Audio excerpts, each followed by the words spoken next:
तो चलिए शुरुआत करते हैं one more new topic in physics which involves dual nature of radiation and matter.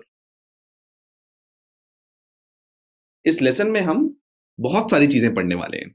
शुरुआत करेंगे by studying photo electric effect and equations related to that. फिर हम देखेंगे लाइट का पार्टिकल नेचर का रिलेशन क्या है फोटॉन से।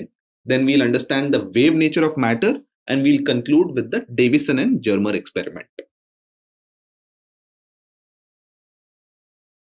सो let's go to some background कि फोटो इलेक्ट्रिक इफेक्ट के डिस्कवर होने का के पीछे हिस्ट्री क्या था। So the initial thing was Maxwell's mathematical theory. Maxwell ने 1873 में यह कहा था कि लाइट का वेव नेचर होता है in which it has electric field and magnetic field. Light is made up of both of these which are alternating and perpendicular to each other. ये मैक्सवेल की थ्योरी थी। Then came Heinrich Hertz wireless experiment. 1887 में hertz ने एक spark generator लिया था and एक metallic ring लिया था। जब एंटीना के बीच में स्पार्क जनरेट होता है, this spark which is an electromagnetic wave space के थ्रू ट्रैवल करता है। अगर लाइट एक वेव है then it has to travel to space, और उसकी वजह से मेटालिक रिंग में भी there should be a spark generated. अब यही सेटअप को जब हम डार्क रूम में डालते हैं तो spark between the ring gap reduce हो जाता है, कम हो जाता है।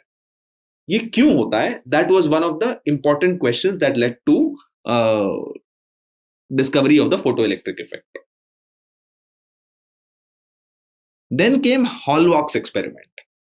1888 में उन्होंने ये देखा था कि एक नेगेटिव जिंक प्लेट अगर अल्ट्रावायलेट लाइट को एक्सपोज्ड है तो basically that negative zinc plate loses charge, वो नेगेटिव प्लेट डिस्चार्ज हो जाता है। बट सेम प्लेट जब पॉजिटिव होता है तो it does not lose charge even if expose to UV light. So the important thing to note is वो same negative plate white light से डिस्चार्ज नहीं होता बट यूवी लाइट से discharge होता है।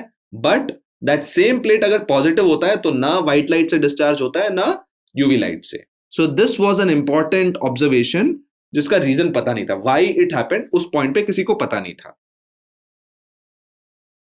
Then came Thomson's observation.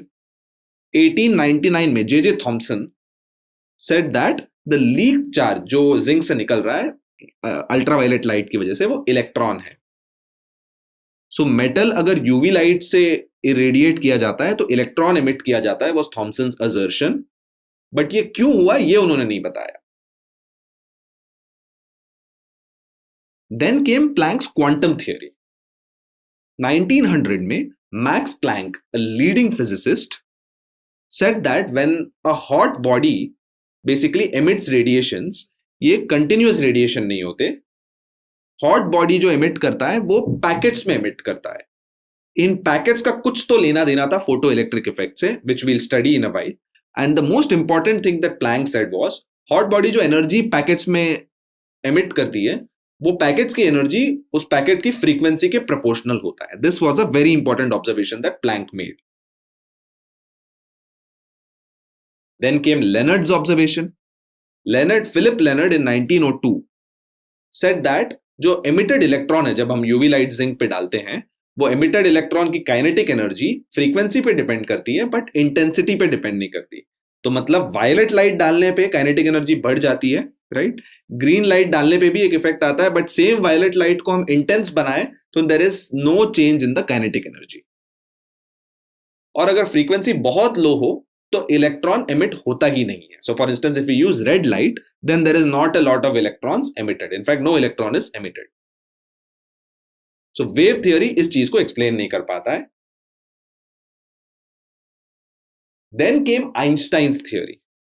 1905 में Albert Einstein he explained Leonard's result by assuming that he combined Max Planck's observation। उन्होंने Max Planck की observation को use किया कि energy is emitted in forms of packets, right?